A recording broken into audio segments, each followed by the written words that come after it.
And we are live. Good morning, good Yeah. afternoon, good evening, and good night, wherever it is you are watching this from. It's been a minute since I did a podcast, and I know you guys have been on my case. And yes, I will be more consistent. Like I said in the last couple of broadcasts, the move was tougher on me than I thought. So I did take some time off just to assimilate and acclimatize myself.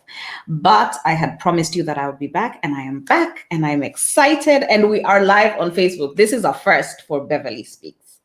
For those of you who do not know me, my name is Bev Chahonyo. I love to speak and I love people. And so last year in March, I started a podcast because there was so much darkness. It was the beginning of the pandemic. There was so much information and rhetoric that was so depressing. And I felt that there needed to be a voice that was speaking hope. So I started very, very gently, very quietly with my phone in my room, just speaking my truths and speaking my experiences and hoping that they would bring healing. And then moved on to season 2, where I began to bring in different guests. And all of that was on audio, and you can still get the playbacks on Anchor FM, on all the major podcast platforms. And then we decided to add video, and here we are with video, and we have gone live. So hey, we keep growing day by day. My guest today, as you can see him here, is a friend of mine. I will read what I wrote about him, and then I don't know if I'll read his full bio because it's just a lot. You don't have to. I don't have to. Okay. So his name is Bankole Williams, as you can see, and he's somebody who pushes me to get out of my comfort zone, to get out of the things that I'm used to, and to speak more and to use my voice more. Because Lord knows it's easy to get comfortable and just want to not do anything. But if you've been given a gift, it is time to use it. And there are different seasons where you use it in different ways. So yeah, so this going live also. Thanks, Bankole. Thank you very much. You are So welcome. he is trained in NLP. He's a life coach as well, a trained life coach. He is a therapist. He is a mind doctor. We're talking matters of the mind today. So he calls himself the mind doctor, and he is called, actually, not he calls himself, because he is crazy about matters of the mind and unlocking the potential and the if you want to know more about him, the long bio, you can go w.bankolewilliams. You can there. He's on your social media platforms, so you can find him on Instagram at Bankole Williams. And I will stop there because it is very easy to get caught up in titles, but I think we have a huge, amazing conversation to have. Thank you for gracing my stage, Bankole. Yeah, thank you for having me. Just to confirm, I hope my network is good. It keeps hopping in and out, but you're okay right now.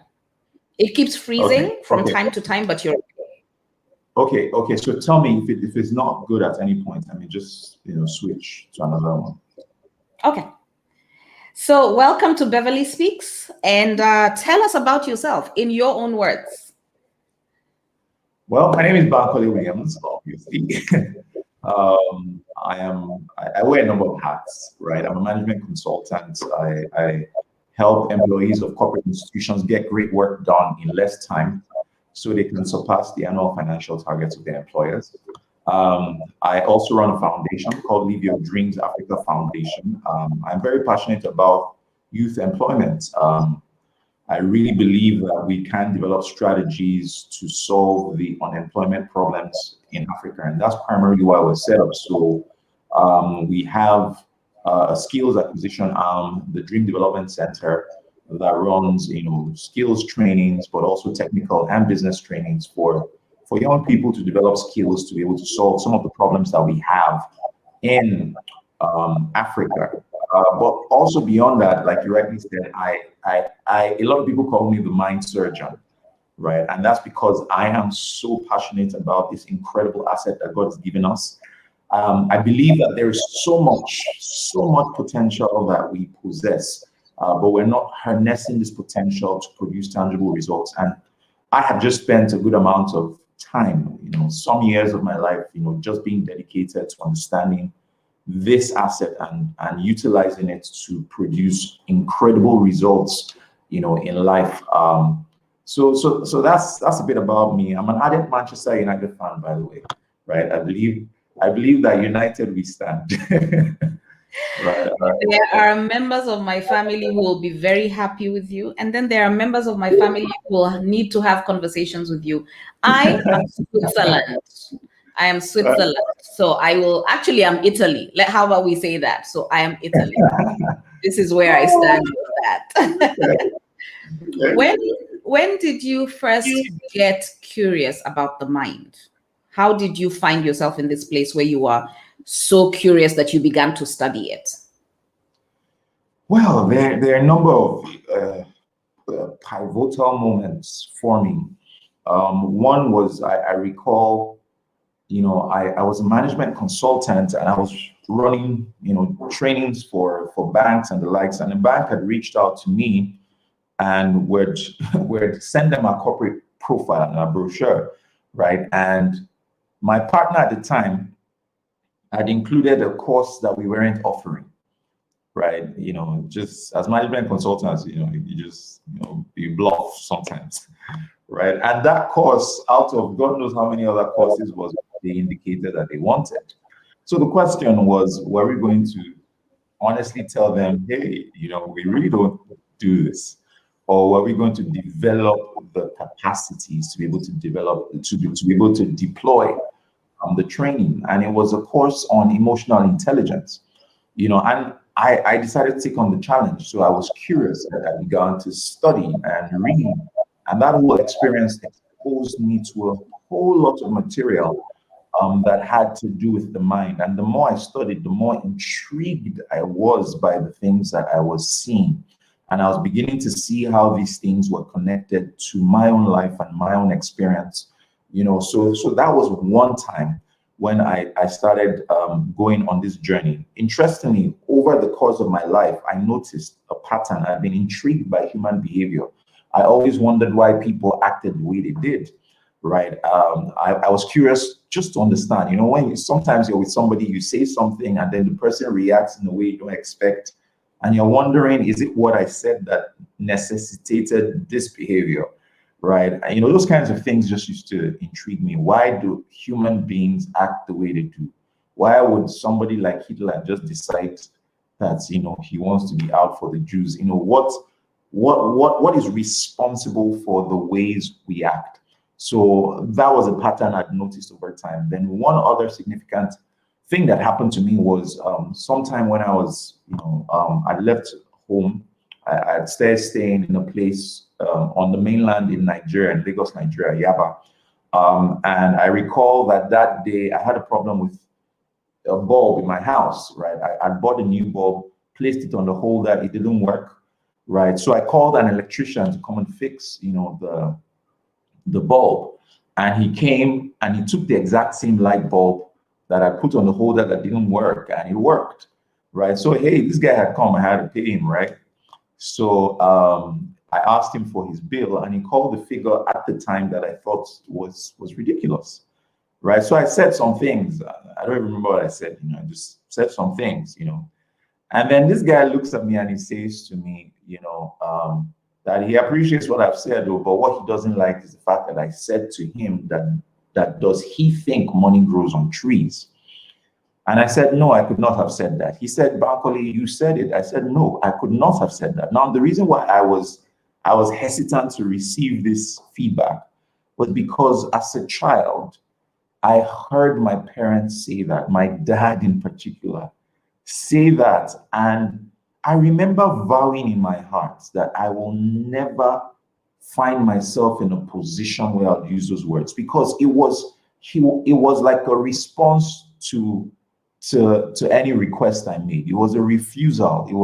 It just reminded me of rejection. And I knew that, they might have struggled, financially and everything, but I just didn't like that statement, right? And in spite of the fact that I had vowed in my heart to not find myself in that position, 20 something years down the line, right, I found myself using the exact same words.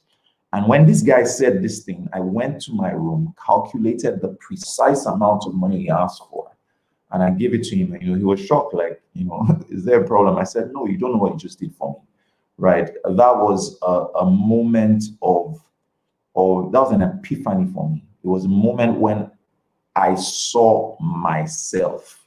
I realized why I was struggling at the time, with my finances. I realized that I had adopted a mindset, a belief that I had detested without even knowing it. And it made me start asking a very important question about life, because I was working hard, but my hard work wasn't necessarily translating into tangible results. And the question for me was, why is hard work rewarded with lack? Right. And I know some people, it almost sounds counterintuitive, but I have seen a lot of hardworking people struggle. So that experience led me to go on a quest to find answers. Right. And I began to study, and the more I studied, the more intrigued I was by what I was studying.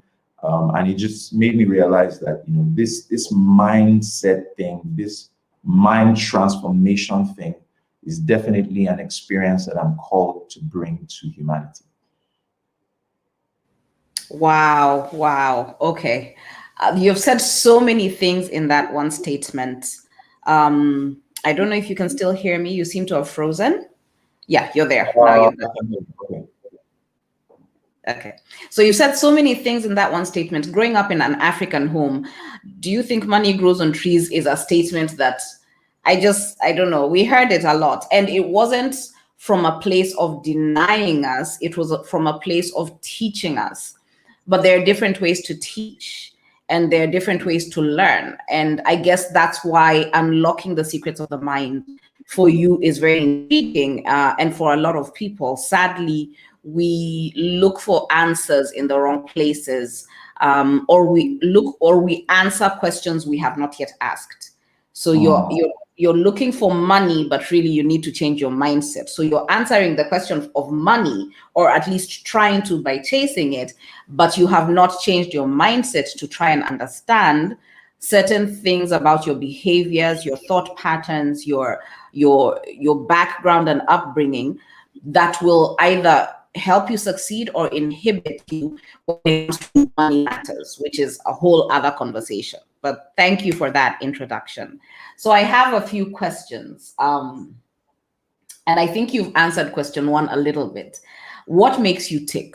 Why do you do the things you do? Because over and above being passionate about the mind, you're passionate about Africa and just empowering people by giving them a chance to learn and grow and change their own lifestyles. And so what makes you tick? Very interesting question. I love that question. Well, one thing comes to mind. I am inspired by possibilities. Okay. I am inspired by potential. I am intrigued by the potential that human beings have that remains untapped. I'm intrigued by the potential that corporate institutions have, the potential to do incredible business, to make great impact in the world, right? To be global and not just local, right? I'm intrigued by possibilities, so I see what you can be, do, have, and become, right? And your current results may be absolutely nothing compared to it, but that intrigues me. The possibility to be involved in that process of becoming, that evolution, that process of evolving and experiencing transformation. I think that is something that wakes me up every day. That is when I wake up, I am excited about the fact that I can be part of somebody's journey. I can be part of somebody's transformation and change. That definitely is something that makes me tick. But beyond that is all of this, comes from, a deep-seated relationship that I have with my maker, right? And knowing that there is an assignment for which he has sent me here, for knowing that I'm called to accomplish a purpose, right? What makes me tick is that one day I recognize that I'll stand before my maker, and I want him to look at me and say, "Well done, good and faithful servant. You have done my bidding." So everything that I can do to present my gift to him, I will do, and just to see his face and that broad smile, knowing and affirming to me that I've done his work, right, is definitely something that makes me tick. I love that. Because I think a lot of times when you get out of sync and out of touch with your core or your foundation is when you find yourself struggling or looking for answers in the wrong places, or like I said earlier, answering the wrong question. So I love that you're so in tune with that, and you're so open as well about your faith and your values. So thank you. I'm going to just digress a little bit before I go to my next question and say there is so much hopelessness in this world today. There is so much negativity being spewed on the streets of social media, and it's not for nothing. People going through really, really, really hard times. So what would you say to your fellow Nigerians or your fellow Africans or just humankind today to give a message of hope? What would be the one thing you would tell somebody? The one thing I'll tell someone, and it's the same thing I've been telling people for a while, particularly since 2020, which is what drives what I can do with the science of astounding results is that the answers lie within. Life is to be lived from inside out. There is a world within. The hope, the joy, the inspiration, the achievements, the accomplishment, everything that you are seeking lies within. And one of the reasons why the world, I do believe, is where it is today is because we have been preconditioned over time to live from outside in. And I want to teach people that it is possible to live from inside out. The reason why there is so much hopelessness, so much negativity that's out there is we are moved by the things and the experiences on the outside. And I do respect that there's a lot of pain and all of that. But the more times we pay attention to the threat on the outside, we cause ourselves to switch into stress mode. And when we cause ourselves to switch into stress mode, we are sending out negative emotions. And the collective negative emotions that humanity puts out there is like a seed that's being put into the ground of the universe that will bring more of such experiences. And there needs to be a consciousness to not focus on external factors, but to go in. God said in his word, the kingdom of God is within you. It's not by observation. You won't say, oh, see here it is, or over there it is. It is within you. So learning to operate from the inside, learning to recognize that the state on the inside can alter the experiences that we have on the outside, right, is one key message that I have for humanity today, that there is an inner world that has been neglected. And if we keep neglecting that inner world, it would lead to the results that we keep experiencing in our outer world. I'm ready. We can go home now. And just with that, I love what you said. You said we've been preconditioned to live from the outside in, when we really should be living from the inside out, because each and every one of us was created to solve a problem. There True. is something here on earth that you are created to do. And a lot of times I think people are waiting for somebody else who is more qualified to do the big things, to change things. And something that I said in my class yesterday was, you don't have to do big things. You don't have to do things big to do big things. So a lot of times we're waiting for this big platform so that we can change the world. And changing the world starts with changing ourselves and our mindsets and how we look at life. And then the small things, it's the littlest things, it's the smiling at somebody, it's the asking truly, intentionally, how are you and how was your day, and waiting for an answer. It's the building relationships and making human connections that will allow you to see the problems out there that you can solve that are really little. It's buying somebody lunch and maybe that's the only meal they had that day. It's the speaking to somebody and smiling at them, and maybe they were so depressed they were about to commit suicide. And it's the little things that add up to the big things. And then another thing that, this about living from the outside in, we then get to a point where we begin to compare ourselves to people, especially right now with social media. And we're like, how many likes did their video get? Mine should get more. And maybe you were just you just needed to connect with that one person, because that one person is who you were supposed to touch and impact. Very, very true. I totally agree. Totally agree. Yeah. Okay, so my number 2 question you answered already. Why did you first get interested in mind matters? What is the simplest yet the most astounding fact that you have discovered about the human mind? Just the simplest thing but mind-blowing. Wow. There are a number of things that come to mind.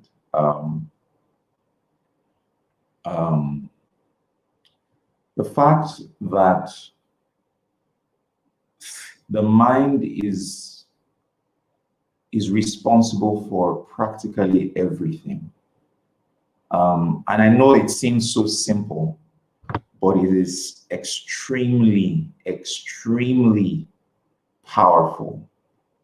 I think one of the greatest things I've discovered is the capacity to alter the state within, and your ability to alter that state within would lead to you altering the experiences that you have on the outside. There's a concept which I teach about called homeostasis, and I think that that's one of the most profound discoveries that I have had, right? And homeostasis is you being able to recognize and regulate your internal condition so as to alter and not be altered by the experiences on the outside. And the mind has the capacity to move into homeostasis. And when that happens, you can create from that point. I think that that is so profound. It means that you can create from a place of rest and not from a place of stress, right? And being able to, with your mind, generate that state of homeostasis predisposes you to being a co-creator with God. That is incredible. Now I get, there's certain things I used to read that I didn't understand. Now I understand what it means to labor to enter rest, right? So that the work of the human mind is to, the work of every human being is to bring themselves to a point where they are coherent in their minds. And the coherence that occurs in your mind sends a coherent signal to your central nervous system, which sends coherent signals to the systems of the body, which send coherent signals to the organs, to the tissues, and to the cells, which can lead to health. Now, when you live by stress and you live from outside in, your mind begins to generate incoherent signals that send incoherent signals to your central nervous system, which sends Incoherent signals to your systems, your organs, your tissues, and your cells, which lead to disease. So disease is simply dis-ease, the absence of rest, the absence of peace. So one of my profound discoveries is the ability to create a state of synchronicity in your mind, and that state of synchronicity leads to serendipity. So time and chance just collides in your favor, and that's because you have become one within, and the harmony that you've created within, right, now begins to cause opportunities for the creation of your desires, right? That is profound. Okay. Now bring us down.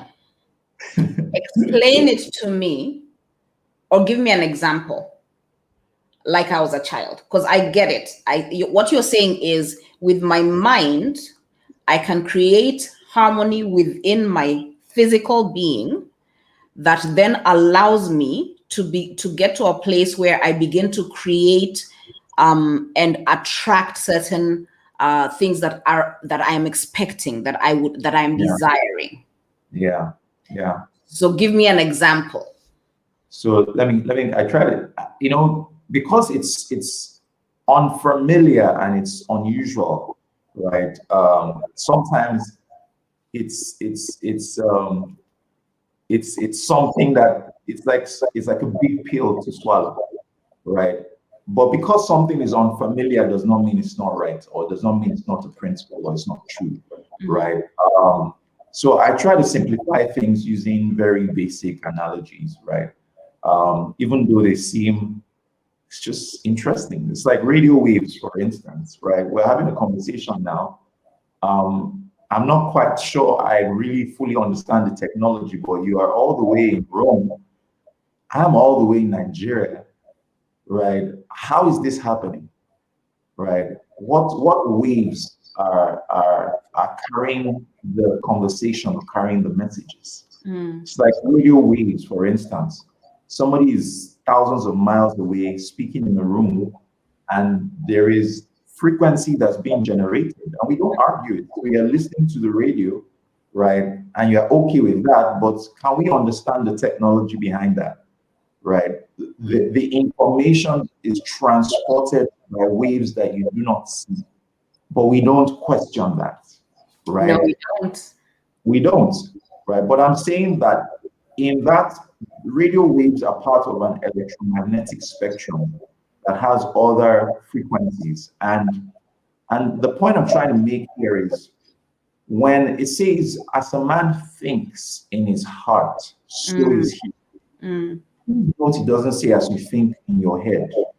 It says as a man thinks in his heart, right?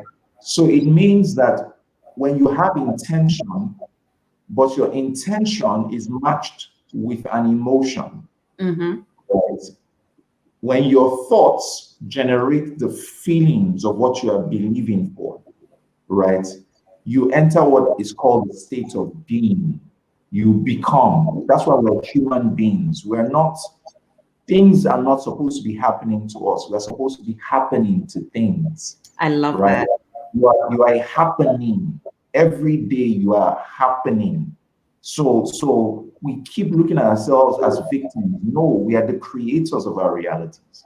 The question is, what have you been creating over time? And I'm saying that with intention and the right emotion, you generate what I call an electromagnetic field. And that's the truth as it is. You may argue it whatever you like, but that's the truth. That is where we have the capacity to generate force fields and signals that we put into the environment. And by so doing, I'll give you a typical example. The minute you get to a point of coherence concerning the desire, it says in scripture, it says, whosoever shall say to this mountain, Be ye removed and cast into the sea, and shall not doubt in his heart. He shall have whatsoever. Watch this, there. Whosoever can have whatsoever. But the precondition for that happening is belief, right? And belief is when your head and your heart become one. Some people think they're in belief, but in reality, they are not in belief. They say certain things with their mouths, but the meditation and the contemplations of their hearts are different. You know, I meet people who pray for wealth, but they feel poor. That prayer is not going to be answered. It's not. You can't pray for wealth yet feel poor. Your heart is not in agreement with your mouth, right? When people get to that point of being fully persuaded and being convinced and convicted, right? They get into a state of synchronicity, right, concerning their desires. Now, what happens is by virtue of them getting into that state, like I said, you release energy into the atmosphere. Now, what happens with someone somewhere thousands of miles away, all of a sudden will begin to have an appetite for the products that you have, right? They probably needed that thing all along, but it was not important and urgent. But all of a sudden, they feel that I need to fix this thing now. That person's going to pick up their phone and start calling up friends. Do you know anybody who can solve this thing? Right? And the friend who would have referred them to some other person but you would have turned his phone off. But the friend who will refer them to you because time and chance have collided in your favor is going to pick up the call and then remember that you have the solution to that person's problem. And he's going to connect that person to you. And it will just seem like it came in a way that surprised you in a way that you didn't expect or anticipate. But behind some of these spiritual principles, there are also scientific ramifications, explanations to them, right? Okay. So that's I hope that's simple enough. I'm cool. I'm just my mind keeps expanding with how the deeper we go with this conversation. A couple of statements that have stood out for me. You said, we are the creators of our reality. So what have you been creating over time? That takes away the notion that A, the world owes you something, or B, somebody else holds the key to your happiness. So either you create your happiness and you find your place in the world and you rise based on your belief system and how you then begin to act, think, and relate, or you stay in the same place and you blame the world, or you blame God, or you blame your family or your upbringing. Very true. Very true. That's mind-blowing. Yeah, we can't. A lot of us, like I say, when you leave from outside in, you are predisposing yourself to be a victim. Dude. Okay. And then you tell yourself, you sell yourself that rhetoric so well that you begin to believe it, you begin to live it, you then begin to convince everybody else that that is the truth. And it becomes a self-fulfilling prophecy. Yes, yes, yes. So I hear a lot of people saying that's my truth. And I've always had a problem with that statement because there can't be your truth and my truth. There's the truth. Exactly. There can't be many versions of the truth. It is the truth. So whatever story you're telling yourself is a story, but is it aligned to the truth? Or is it disaligned to the truth? But you tell yourself so much, you sell yourself this voodoo so much that you begin to believe it and live it, and then you pass it on. So that's why you hear people saying good vibes only, because you can pass on vibes. And those vibes, Very in true. my opinion, are what you think and how you interact with people.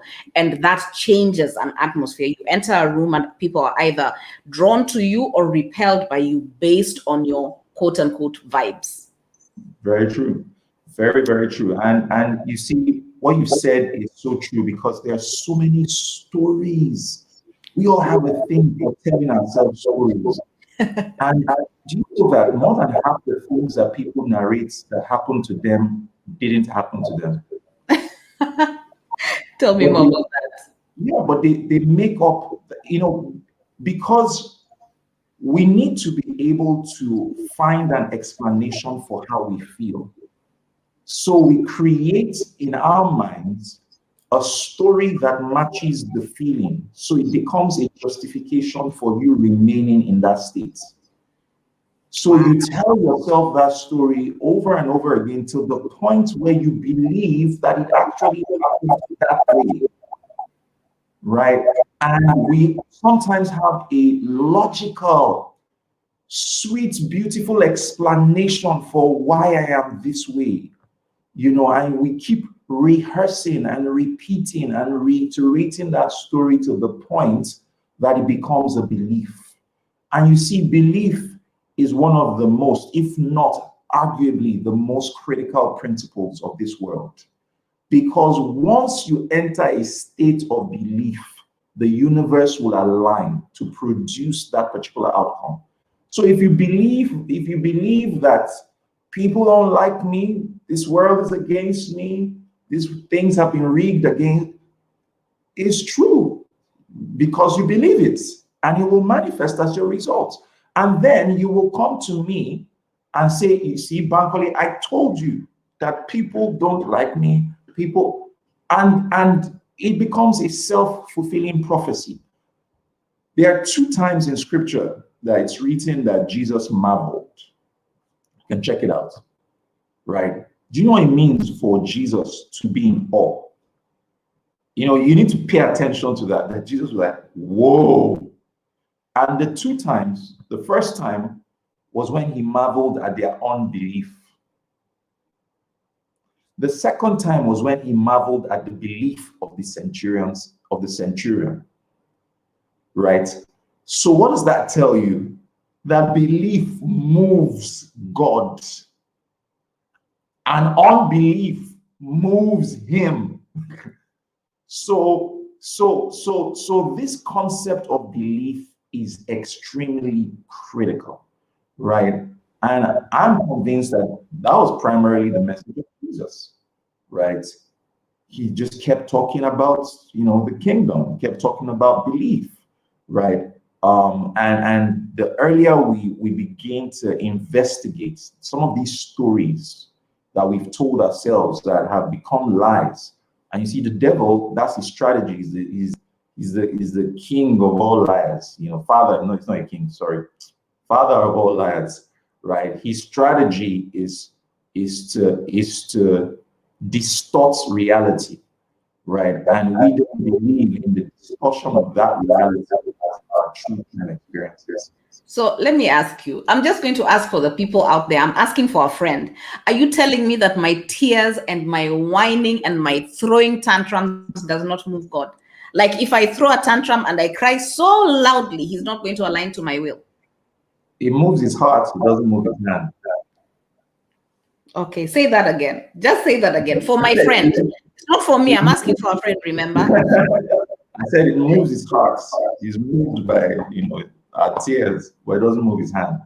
What moves his hand is faith. Oh. Without faith, it is impossible to please God, right?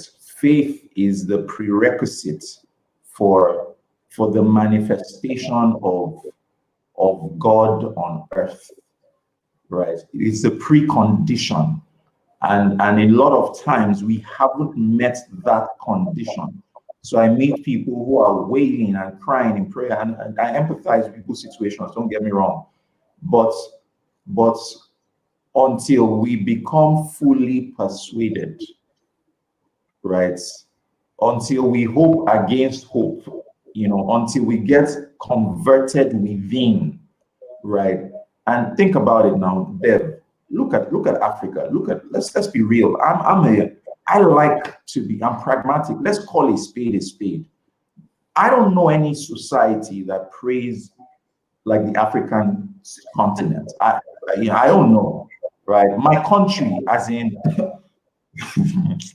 I don't know. We pray, we shout, we wail, we cry. We do all of that. Yet my country a few years ago was described as the poverty capital of the world. Wow. Oh no, did we lose you? Are you back? Did we lose him? Guys, pray for this network. Pray for it to come back. Let me see if I can find my phone and call him. So, as we're waiting for that, before I even find my phone, just some nuggets. He said, we are inspired and intrigued by possibilities. He is inspired and intrigued by possibilities. He does not believe that possibilities don't exist. And he's back, ladies and gentlemen. Yay! So I'm just doing a bit of a recap. And then we're going right back, because please just put a little bookmark where you were, because we were getting there. We were getting hot now. So you said you're inspired and intrigued by possibilities. You said we've been preconditioned to live from the outside in, when we were really created to live from the inside out. You said the mind is responsible for everything we see, everything we do. It is all basically the captain of the ship of your life is your mind. And then you said, we are the creators of our reality. So what have you been creating over time? And finally, you said time and chance collide in your favor. I really like that. Oh no. Oh, you're back. Okay. Yeah. I'm praying for this network. It's not going to misbehave. No, we are going to finish strong. Yes, okay. Yeah. So you were talking about how Nigeria was described as the poverty capital of the world. And I was going to say, statistically, if we look at the natural resources in Nigeria, I mean, amongst the top countries, I think top 3 in terms of deposits of coal and natural gas. I mean, yep. and then oil. But if there's a fuel shortage in Nigeria, the queues are kilometers long, miles long, and I don't understand that. It is in your soil. Yep. And then in terms of people, you are a strong people. You yep. are a strong, and I say this a lot, and I love where I'm from. I love my heritage, but we are very different. Nigerians are I think you guys, between the temperatures there, and then you eat too much pepper. So then there's just something just explodes. I have never even tried to drive in Nigeria. I have driven all over the world, but Nigeria, I'm like, I'm fine. I don't need to drive. I think I did once in Enugu in the evening when there was hardly anybody on the streets. Oh. But in terms of talk about a resource that cannot be taken away is the people and the resilience of the people of Nigeria. Yep. And Nigeria was this. Oh, wait, let me tell you one other very interesting fact. I think Nigeria is either number 2 or 3. This was a few years back. Either number 2 or 3 of the top importers of champagne from the province of Champagne in France. Not these others that you buy on the original thing, the real deal. So yep. There is a disparity between wealth and poverty, between affluence and hopelessness. So, okay, now go back to your point. Remove the bookmark and you may speak. Yeah, sorry about the network issues. So back to what I was saying. So for me, there is a disconnect, and sometimes we have to be honest enough to tell ourselves the truth. Something is not working, right? We're getting something wrong. It's like there are maybe like 3 steps to getting results, and we're focused on one, right? A major aspect which we disregard is belief, is faith. And a number of times we think we're in faith, but we are not. And one of one of my greatest passions, and I think that that's a gift that I've been given, is to demystify the mystical, or when I say mystical, think spiritual matters, and just simplify it, right? And people do not get the concept of belief and faith. They think they're operating in faith, right? So they are saying certain words, but their hearts are not in agreement.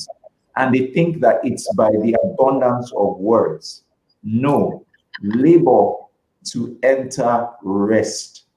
And then, by virtue of, like I said, our preconditioning to live from outside in, we now feel we need to work excessively to produce the results, right? So there is external labor, and I'm not against work. I do believe that work is necessary, but I'm against overwork, right? And operating from a place of stress. It says in Proverbs, do not overwork to be rich, right? And it says that the wealth will, like an eagle, flap its wings and fly to the sky, meaning that wealth runs away from overwork, right? And operating from a place of labor and stress, right? The poorest people operate on the manual level. The wealthiest people operate on the mental level. It's not just about physical and external exertion, right? So my point here is there is a strategy to belief that we need to learn, right? We need to get to the point where we're fully persuaded. I believe that belief is a spectrum, right? It's a broad spectrum, and there's a point where you get fully persuaded. A number of people are at different stages of the spectrum, and they think that they are in conviction. They think they have gotten there, and they are frustrated with their current situations and circumstances, complaining and blaming God, whereas they have not, reached the full, completed the work, the full prerequisites. And how you will know is that your heart will always give you feedback, right? Your heart will always tell you. David said, let the words of my mouth and the meditations of my heart be acceptable. The problem is that the words seem acceptable, but the meditations, the contemplations in our unconscious states where we wonder, the contemplations are not acceptable, right? And that's why we're out of sync. You are in sync when your head and your heart are one concerning your desires. So in all this, we're talking mind matters, but this is the second time you have mentioned in the Bible that the source of our belief is our heart. Yep. So there's a couple of times in the Bible where the mind is mentioned, but this is the second time where we're being told that the source of our belief, the source of the thing that will move the hand of God, is in the heart. And the source of the thing that will move the emotions of God is in our behavior. Like my tears can move his heart, but my belief will move his hand. And my belief system is anchored in my heart, not in my mind. Please, just now we're confused. Now our bodies are confused, our minds are confused. We thought this between our two ears is where the mind is, and this is this, but now you're saying the heart. So just break that down a little bit. So let me make it very simple, right? Your head is the center of your intentions, right? So I will for something. I wish, I have a desire for something to happen, right? So there are two parts of the mind. There is the conscious mind and the unconscious mind. The unconscious mind is closely related and connected to what we call the heart, right? The conscious faculties are the creative faculties that create our dreams, our desires, our wishes, and our will, right? Now, we can desire or will for something consciously. But if the programming of your unconscious mind or of your heart is different and it is not in alignment, those things will not come to pass. That's why it says in scripture, a double-minded man is unstable. Now, what does that mean? and let him not think he will receive anything from the Lord. Jeez. So what does that mean? It means that we have two minds, double-minded. So it means that there are two minds. So there is the first mind, which is the conscious mind, which is the first mind that you're referring to. Then there is the second mind, which is the unconscious mind, which is what is synonymous with the heart.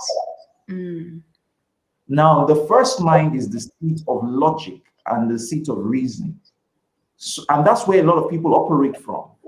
So they think that, I have a goal and it makes logical sense to behave in this way to achieve that goal, right? And that's the language they get. But there is the other mind, which is the subconscious mind. And the language of the subconscious mind is different. It understands the language of your emotions. So it is the seat of your emotions. It's the thing that is responsible for how you feel about the situation. Now, it is the seat of your emotions because emotions are feedback that tell you where your unconscious thoughts have been. So there are times when we wander away in our thoughts, and 95% of the times we are lost in thoughts. And we're not even aware of what we're thinking about. Have you ever wandered away and then caught yourself and you're like, why am I thinking in this direction? Right? It happens A lot when we're driving, when you're doing something automatic. Exactly. You drift in your imagination, right? The question is, the moments when you drift, where did you drift to? Because how you think when you are not even aware you are thinking is determining the limits of your life. Right? So how you will know how you are thinking when you are not consciously thinking is through your emotions. So concerning any subject, concerning any subject you want to see results being manifested, where are your emotions? So concerning the subject of making money, right? Where are your emotions? And if we're honest with ourselves, a lot of us who really desire wealth and have not really manifested it, if we check, we would see that concerning the subject of making money, there is the emotion of tension. That's really good. That's really good and so true. Now, that tension that you are feeling is feedback to you that concerning that subject, in the moments when you wonder, you have thought negatively concerning that subject. So there is a need to get converted in that area. There needs to be a deliberate strategy for getting your heart to be converted concerning your desires. And getting your heart to be persuaded. That's why it is how you think with your hearts, right? So it's not just thought alone, it's thought plus emotion, which is why I said you cannot be praying for wealth yet feeling poor, right? You must feel the emotion ahead of the event. We've been preconditioned to believe that the event needs to happen for the emotion to come. Wow. Right? It's a reorientation, it's a reprogramming of the mind. Okay. Right. Yeah. Okay. God, I have so many questions. So just going back to the double-minded man.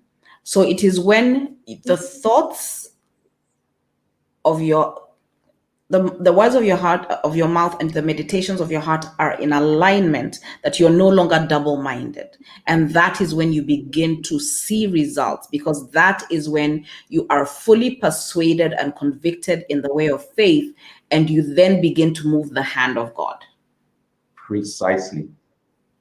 Okay, I'm a good student, but you're blowing my mind, like seriously. There's so many things that I'm thinking right now. So I feel like, okay, I'm going to listen to this again. I'm going to watch it again because I have so many questions now for myself. You know how we create our own realities. So I have so many questions about the realities I have created, thinking that they were created and I stumbled into a situation. Okay. So let me just add this, right? We were created in the image and likeness of God. I don't think we really understand what that statement means. To be created in the likeness of God is to have the behavior of God. God is a creator. We have the natural disposition to create. When we are not creating, we are creating. When you are not consciously creating your desired future, you are predisposing yourself to be a victim of the randomness of life. Okay. So when I am not consciously, deliberately, intentionally creating, first from my thought patterns and my belief system, then to my actions and interactions, I am then unconsciously creating a system or allowing a system of random events to create a future or a reality that I may not like. Yes. And that then becomes my truth, this whole my truth business. Precisely. And you see, there can be no up if there is no down. There can be no left if there is no right. Mm-hmm. There can be no good if there is no evil. Mm-hmm. Whether we like it or not, bad things will happen. That's just the truth. Mm-hmm. Right? And the only way to experience joy is when there is a gradient. So I used to be down, now there's a gradient. So the point here is bad things will happen. The real question is, to whom will they happen? Right? And I'm saying the people who consciously create their realities remove themselves from being victims of such experiences. Okay. So you're not saying that bad things will not happen, but you're saying that in that situation, in that season, in that particular moment in time when something happens, you have the ability and the authority to create your response to that thing that will either make you a victim or a victor over that situation. You got it. Okay. So all this, God doesn't love me, nobody loves me, everybody hates me, let me go eat worms, all that wonderful rhetoric that we hear, that is as a result of the reality we created based on our reaction to certain things that have happened. Because you can actually find people who everything is going good for them, everything is going well for them, but they have such a negative mindset that they create a negative energy around them. Therefore, they create negative experiences for others and for themselves. Yep. And you see, energy, one of the messages that I'm putting out there in these times is that energy is the currency of this new world, right? It's money is important, but it's no longer money, because wealthy people have died to the coronavirus, right? Coronavirus is a respecter of energy. It's a respecter of your immunity. It's the energy that you have within you. The currency of this new dispensation is energy. You can't afford to embrace the wrong vibes and the wrong energy, because you're sending out signals into the environment to bring more of those experiences that affirm that belief that you have, and then it becomes a self-fulfilling prophecy. I said it and it happened, right? So we must be mindful of the energy that we carry around. We must have a strategy for starting our day with the right energy and carrying that energy through the rest of the day. Because if you don't start with a deliberate design of what you want your future to look like, you will default into the repository of your past, right? Say that one again. So if you don't start with a deliberate design, you will fall back to of what you want to experience or what your day needs to look like. You fall back into the repository of, say Your that like, past, of your of your past. past. Yes. Okay. So let's say I had a bad experience in a job or a relationship, and I move into the next season of my life, and a new job or relationship presents itself. And I have not taken the time to be mindful of what my responsibility and role was in the past. I have not then looked in a mirror and dealt with me. I have not taken the time to create the future I want to see, the one I desire, present it to God, saying, I am fully convicted, fully convinced. I then fall into the patterns, and then you then hear people say, she's attracted to bad boys, or they have such horrible luck with bosses, or nothing good ever came out of that family. Very true. So a number of times things that we call, that's why I'm really big on the mind, because a number of things that we call generational curses, stuff like that, they are actually psychological challenges that have just been transported from one generation into another generation. So they Right. don't exist. What do you say? So they do not exist. My village people are not out to get me. See, I believe in spiritual warfare, but I believe that the battlefield is the mind. So when we think of when we think of spiritual warfare, what a lot of us see is, we see demons and angels carrying swords, and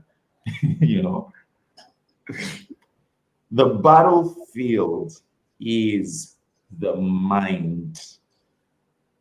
If we could just simplify this thing for people to understand, they will live freely. The devil's strategy is deceit. Where does deceit occur? It happens in your mind. In the mind. Right?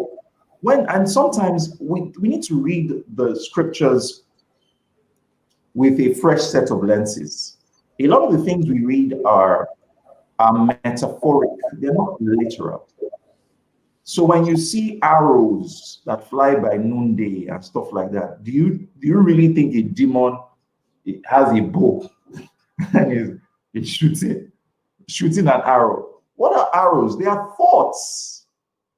Now, when you battle out of ignorance, you are making the wrong declarations. Arrows, go and check, they are thoughts. So you have found a promise that you're believing God for, maybe concerning an area in your finances. And then something happens that does not look like it is in alignment with that promise. Maybe there is a debit in your account, for instance. That is a moment of battle. That is a moment of warfare. Are you going to allow a shift to happen in your mind? Are you going to allow yourself to be double-minded in that moment and say, you see, God, you promised me this, but see what's happening, right? That's a test. The devil is going to fire an arrow into your mind, and he's going to tell you, this thing does not work. This God that you think is faithful, he's not faithful. That's a thought. That's deceit that he's injecting into your mind. Now, you understanding that the mind is the battlefield, now have to present the sword of the Spirit, which is the word of God, to counter. You have to present the shield of faith, which is your belief, to bounce back whatever fiery darts he's sending and respond with a promise. That is warfare. But we think that warfare is only what happens when we are on our knees. Yeah. And then we neglect what happens in the rest of the day. So there's what I see is there's inconsistency. We generate so much power on our knees, but we don't transport that power in our life, in our daily lifestyle, in our creating, in our creations. Beautiful. Because the world was created, the entire universe was created when God spoke. He spoke and it was. Every time the enemy has appeared in the Bible, he is speaking and trying to use the words of God against God and against us. So he asked Jesus, he asks Eve, did God really say? And then he adds in a bit of spice. And then he says, if you are really the Son of God. And then he adds in scripture. Because God said that he will give his angels charge. So in our daily interactions, we create. And we create with our words, we reinforce with our thought patterns, and then we impact with our actions. So everything we're doing is creating. So whether we're creating positive or negative, we're creating. And sometimes people will say, that's not my fight. I'm not into that. I'm not going to get involved. But there's that quote that says, evil triumphs when good people do nothing. So you are still creating by being hands off, and it's not my fight. It's not my job description. It's not my battle. It's not my business. Yep. Okay. And just to add, we don't only create with the words we verbalize. We create with our internal conversations. Yeah. Dialogue, right? And I think that is important because people disregard what is going on within them, the conversation within them, whereas the internal conversation is a presentation before the table of God.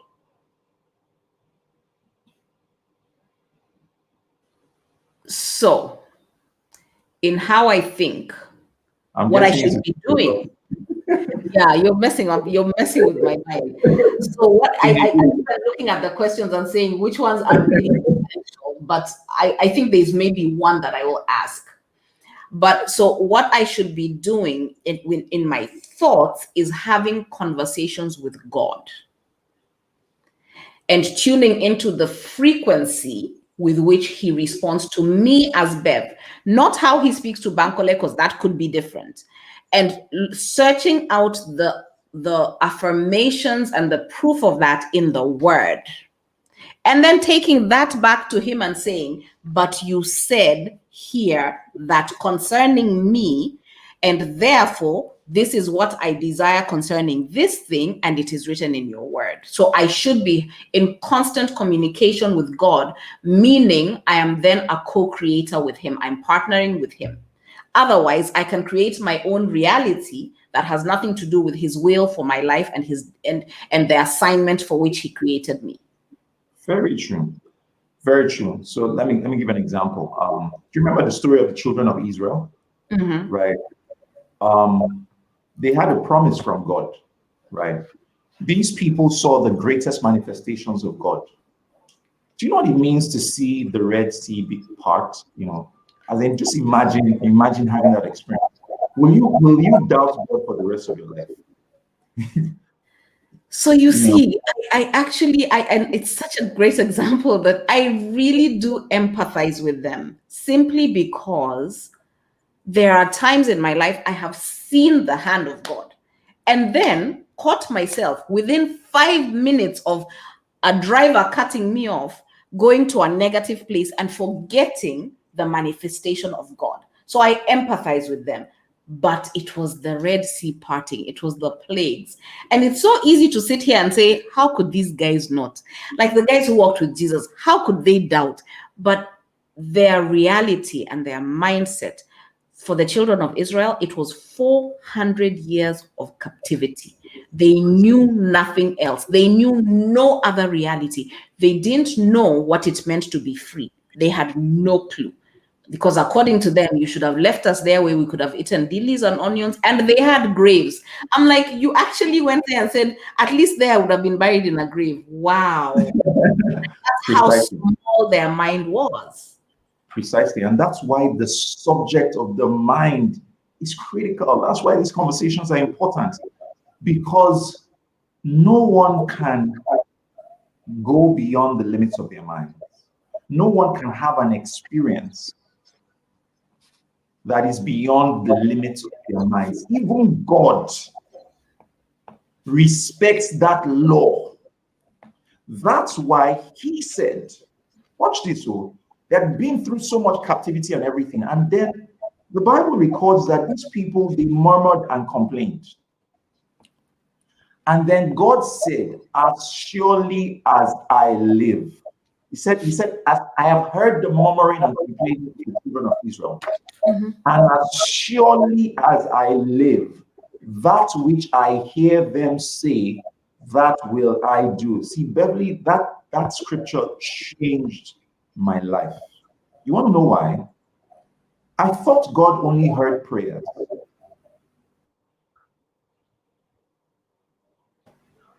Because we're preconditioned to pray so that he answers. So we think that the only things that get to him are our prayers. Precisely. But God said, I have heard the murmuring. What's murmuring? That internal grumbling, that internal conversation and complaining of the children of Israel. And then he proceeds to say, almost like he was vowing, he said, as surely as I live, that which I hear them say, not pray, say, that will I do. So your internal conversation and also your verbalizations go up to his throne. That is why we need to be mindful. No, think about it. God was the one that promised, but he was the same one. So it almost seems it's like the law of gravity and the law of lift, right? The law of lift does not violate the law of gravity. It just overrides it. It supersedes it. So God gave a promise, but there was a greater law that the children of Israel enacted that, so to speak, had to override the previous law, right? So we need to understand the law that overrides, if you get what I mean, right? Now, I always wondered, how come Joshua and Caleb made it? Oh, Joshua is my Bible crush, right? Okay, let's go there. Right? Those are the kinds of questions I ask, questions that other people avoid and run away from. There is a verse in Exodus. I'm trying to see if I can locate it. Right? There's a verse in Exodus that says that God told Abraham to rehearse, to write as a memorial and rehearse to the hearing of Joshua, as that these Amalekites that you see, I will surely blot out. So Moses had a routine. So he had written it down, but he had a routine of rehearsing these words to Joshua's hearing. So Joshua's programming was being changed by virtue of that conversation, such that at the point when they went to spy the land, his own programming had changed. So it's Exodus 17, between verse 13 to 15. The one you're saying is verse 14. It says, and the Lord said unto Moses, write for a memorial in a book and recount it in the ears of Joshua, for I will utterly put out the remembrance of Amalek from under heaven. Precisely. So, and I've always loved that every time Moses left the presence of God, Joshua would dwell in the tent, and whatever was there would fall on him. Like he would Precisely. dwell there. I love that about Joshua. Precisely. Precisely. So he had a he was reprogramming himself, and repetition enhances retention. He was doing this thing repeatedly. The problem is that we want to reprogram ourselves in the face of the opposition. So it is when the problem shows up that's when you are now being prayerful and everything. You are shouting and screaming the name of Jesus out of fear. Mm-hmm. Whereas when there was a storm and Jesus was in the storm, he was sleeping. I'm trying to find in the Bible where it says,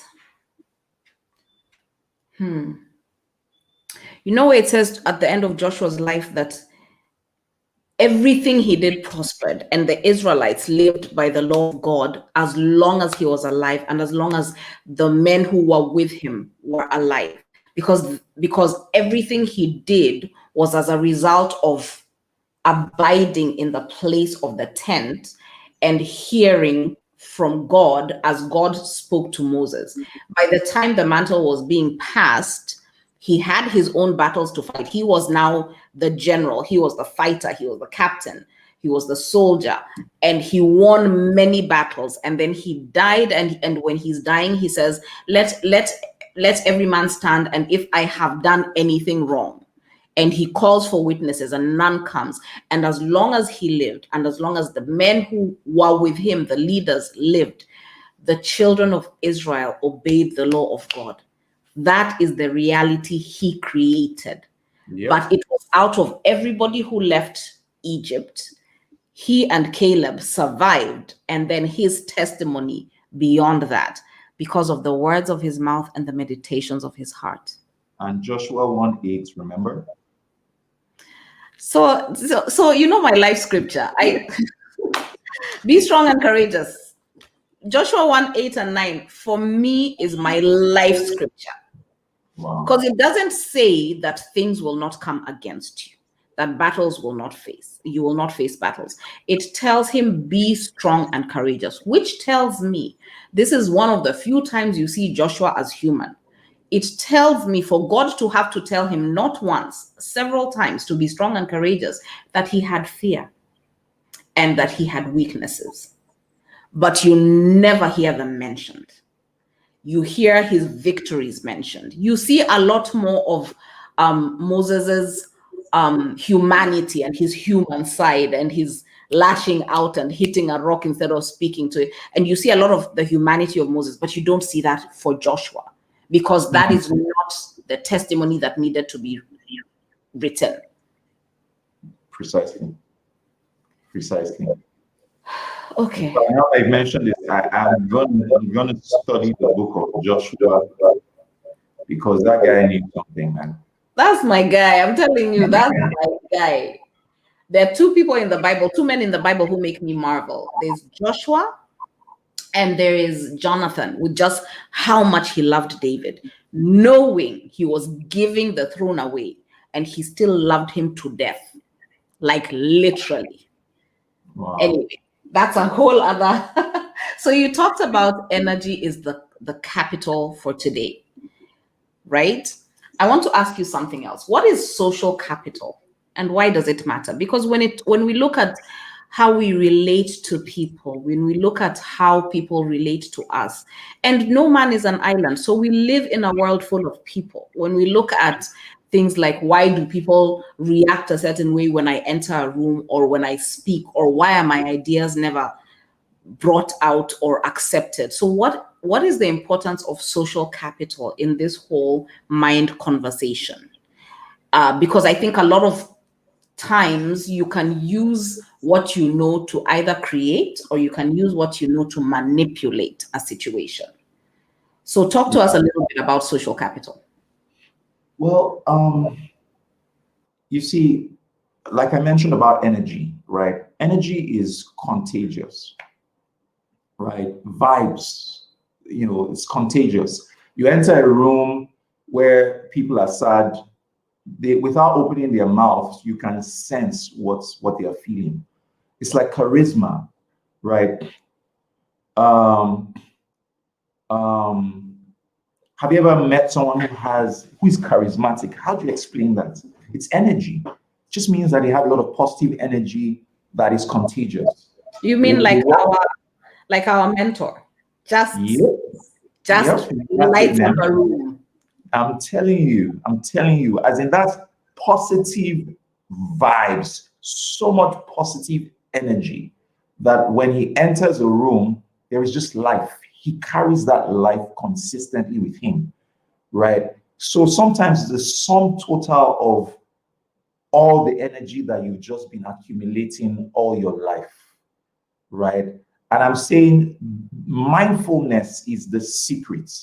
If you start becoming mindful, right, of putting yourself in the right positive emotional state, recognizing that you are sending signals to people that can make you likable, that can make them open their doors to you and stuff like that. Just that state of mind changes everything, right? Recognizing that you are the creator, right? A lot of people who are charismatic and all of that, they are the creators of that force field around them. They recognize that they are the creators of their realities.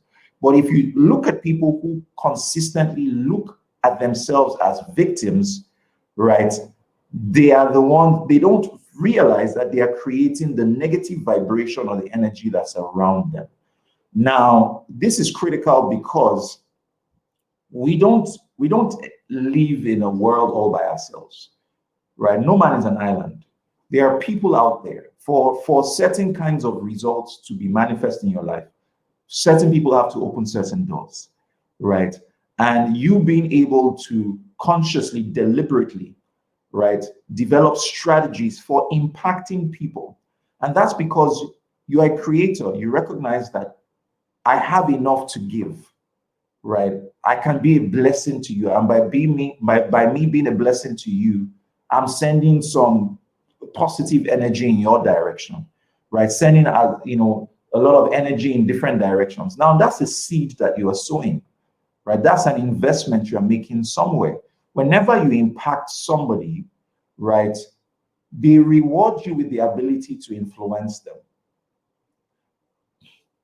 I'll take that again. Whenever you impact somebody, whether it's with your positive words, your positive actions, sometimes it's your positive energy, you're not saying anything, but just that smile, just that warmth, right, is healing somebody, right? Is dealing with somebody's problem, right? Whenever you impact somebody, they have a need, you meet that need.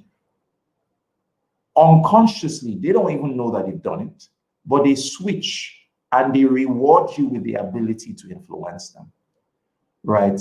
So sometime in the future, you need something to be done.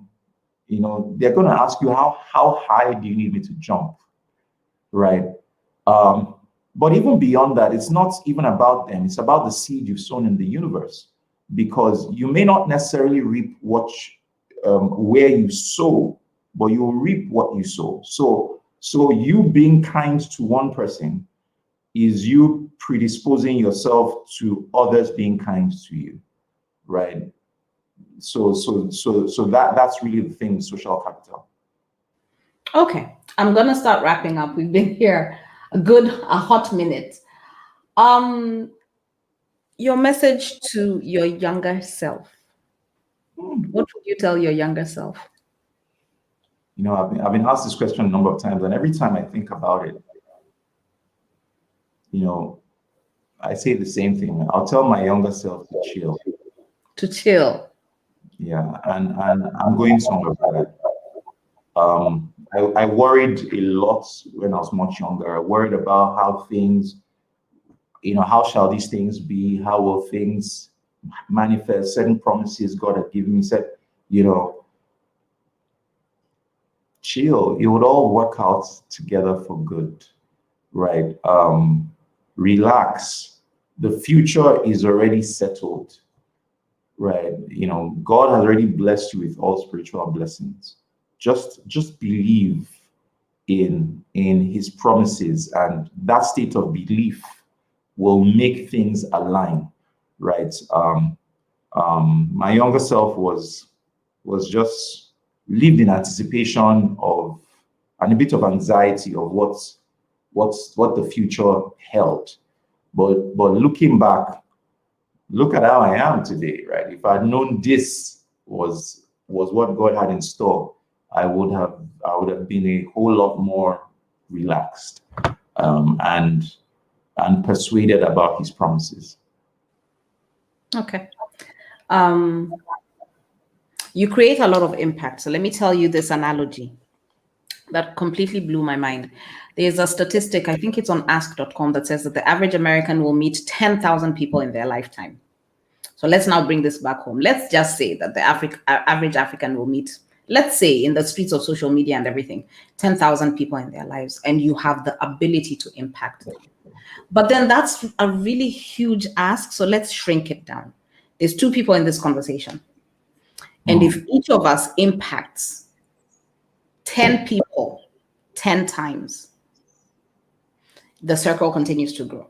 So we impact 10 people today each, that's 20 people. Multiply that by 20, by 10, it becomes 200. And by the time you get to the 10th circle, it could be the 10th circle here on earth, it could be the 10th circle in the next generation, because you don't know who you're impacting and how they're impacting others. So everybody you impact needs to impact 10 people. By the time you get, if it was at the center and then you have a circle around it, and by the time you get to the 10th circle, you're in the trillions of people that you've impacted. Now, we have a lot of people who complain about the state of things in Africa today. We have a lot of people who complain about the state of things in the world today. And all you have to do is impact 10 people and challenge them to impact 10 other people. So all things considered, and if all goes well and you happen to impact those 10 and the circle grows, what is your message to your future self? That this has happened. And it could be at the end of your life and you're looking back. What is the message to your future self? To my future self. Yes. Yes. Even me, I can blow your mind. Okay, so I think I need to understand this question. So in my future self would have already experienced these results. Yes. Well done. Thank you I will be very appreciative of my future self. I would be, and you know, as I'm thinking about it, if faith is calling those things that be not as though they were, then what I'm saying to my future self is what I should be saying now. Right. So I'll be more grateful, right? I'll be appreciative of the impact that my future self has had. I would be appreciative of the world that my future self is living in, and the positivity that the world is currently experiencing because I became, and because, like you rightly said, I was deliberate about impacting people, but also encouraging them to do the same. It says gross darkness in the latter days, gross darkness will be upon the earth, but that's an opportunity for our light to shine. So the intensity of the light and the impact will be so immense that I will be so grateful that I went through this process of creating the initiatives that I created, encouraging the people that I encouraged, and just fighting it all through till the point where we were a bright light, particularly in the African continent, and the African continent being a bright light to the rest of the world. That's good. That's good. It's not, I think sometimes we look for the impossible when instead, and now I'm being mindful of my words, when instead we can create that impossible. True. Yeah. Very true. I think I'm done with my questions. Yeah, no, those ones are for another day. I think we've covered so much ground, and I want to say again, thank you, thank you, thank you. Number one, just for being you and being authentic in your message and consistent in your message, and impacting people with such empathy and authenticity. Like it's commendable. So thank you for being you, and thank you for coming here Thank you. on my Yeah. platform, and thank you Thank for you for pushing having me. me. I enjoyed it. I love the kinds of questions that you ask. They make me think. Good, good. I like that I make you think. Parting Yeah. shot. Do you have a parting shot for the peoples out there? Well, I think my final words would be that there is more in front of us than there is behind us. More opportunities, more blessings, more possibilities, right? No matter what you have experienced, it's absolutely nothing compared to what you're about to experience, I love right? that. So being mindful of God's kindness and his love towards you, that his love is progressive, meaning that if you think you've experienced his love, he still has something greater ahead of you. Mm. He does not know how to just remain the same. When I mean remain the same, I mean he will give you greater experiences. There are infinite possibilities that exist with him. So do not think for 1 second that your best days are behind you. Enough of the good old days.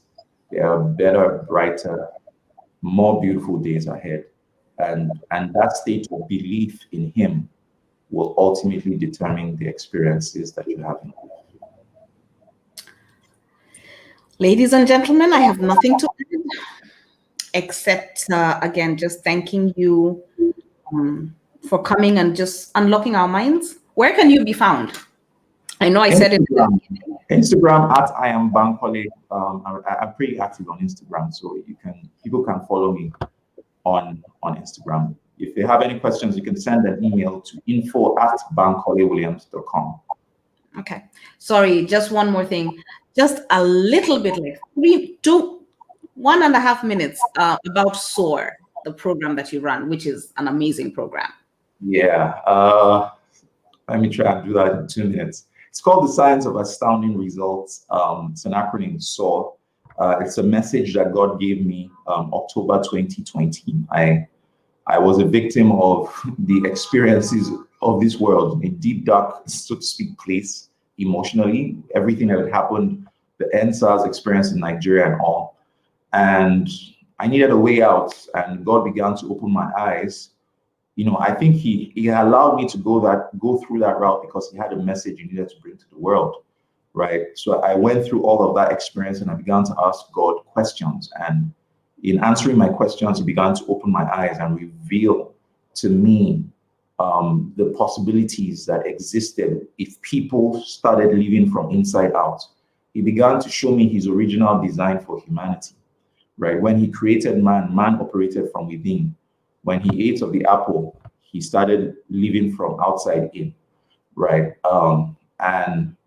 And he showed me how the world had just evolved over the years to operate that way, right?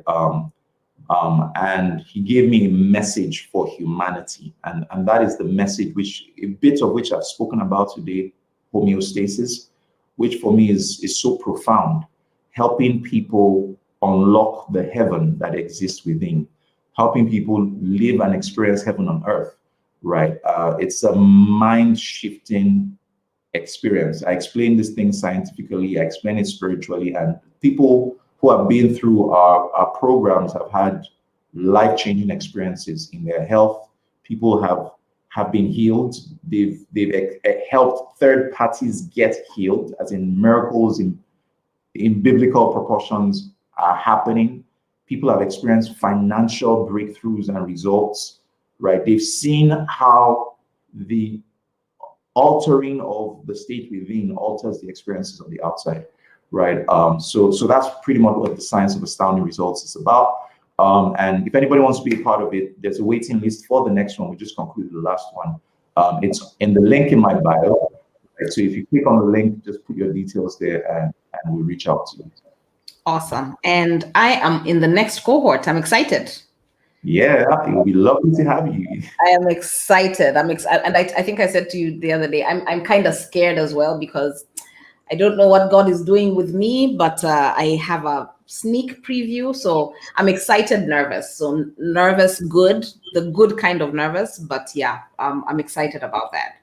Yeah, and it's a good thing. Disruption is the precursor to peace. So that's fine. Hey, you're deep, dude. We're done. We're done. Thank you. That's the disruption is the precursor. Let me write that down because I will be using it and quoting you. No problem. I will finish writing later. So thank you again. This will air. I know I had said I had set it for live, but I think I set a delay, so it will air on Facebook, and I'll tag you, and then I'll put it on my YouTube channel as well, and I'll put some clips, little clips on Instagram and direct people. But thank you. I'd love to see those clips. I really love. I will tag you for sure. Yeah, thank you. Right. So I'm going to now remove you from the broadcast and move you into the waiting room. Just give me 2 minutes to wrap up, and then I'll join you in the waiting room, and then we can just finish up. Thank you so much. Bye. Okay, how do I remove? Okay. So, ladies and gentlemen, you have heard it here. You've heard it first. You create your own reality with your words, your thoughts, and your actions. You create your own reality with how you interact and how you think, and you create your own reality with your belief system, and that moves the hand of God, not the heart of God. Once again, this is Bev Chahonyo signing out from Beverly Speaks. Remember now and remember always that you are loved and you are enough. See you next week with another amazing speaker. We will be talking money matters with somebody else next week. God bless you. Bye.